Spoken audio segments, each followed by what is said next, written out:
দক্ষিণ আফ্রিকার বিপক্ষে বাংলাদেশ হেরেছে মাত্র 4 রানে। এমন সহজ ম্যাচও কাছে গিয়ে হারার পেছনে কারণ হয়ে এসেছে দুই আম্পায়ারের ভুলভাল সিদ্ধান্ত। 17তম ওভারের দ্বিতীয় বলে মাহমুদুল্লাহ রিয়াদকে এলবিডব্লিউ আউট দেন আম্পায়ার। সেই বলটি আবার লিগ বাই হিসেবে 4 হয়ে যায়। রিভিউ নিয়ে মাহমুদুল্লাহ বেঁচে গেলেও রান 4টি আর যোগ হয় না বাংলাদেশের খাতায়। সেই 4 রানেই হেরেছে বাংলাদেশ।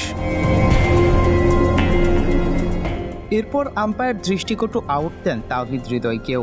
এ ম্যাচে আম্পায়ার যেন অপেক্ষায় ছিলেন একটি আবেদনের, এরপর তিনি আঙুল তুলে দিবেন।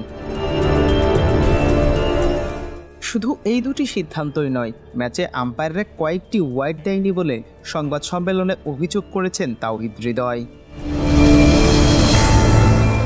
ম্যাচে আম্পায়ারদের এমন সব কর্মকাণ্ড নিয়ে এবার তাদের ধুয়ে দিলেন নিউজিল্যান্ডের সাবেক ক্রিকেটার ও ধারাভাষ্যকার সাইমন ডুল। মাহমুদুল্লাহকে ভুলভালভাবে আউট দেওয়া হয়েছিল। আম্পায়ার মনে হচ্ছে যেন বন্দুকের গুলির মতো সাথে সাথে আঙুল তুলে দিলেন। তার চেয়ে বড় কথা, লেগ বায়ে 4 রান হওয়া দরকার ছিল। ধরুন আম্পায়ারের এই ভুল ভারতের সাথে ফাইনালে হলো, তখন অবশ্যই কোনো একটা বদল আসতো, কারণ এটা ভয়াবহ একটা ভুল। আম্পায়ারের এমন সিদ্ধান্তের বিরুদ্ধে মত দিয়েছেন ভারতের সাবেক ক্রিকেটার ওয়াসিম জাফরও।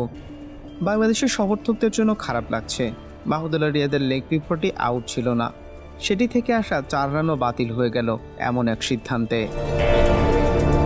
দক্ষিণ আফ্রিকার বিপক্ষে এই ম্যাচ শেষে প্রশ্ন আসছে, সেই প্রথম বিশ্বকাপ থেকে খেলা বাংলাদেশ কি এখনো এত ছোট দল?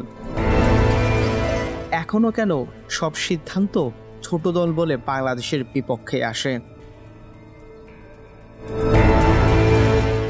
নাজবুল সাগর, স্পোর্টস মিরর।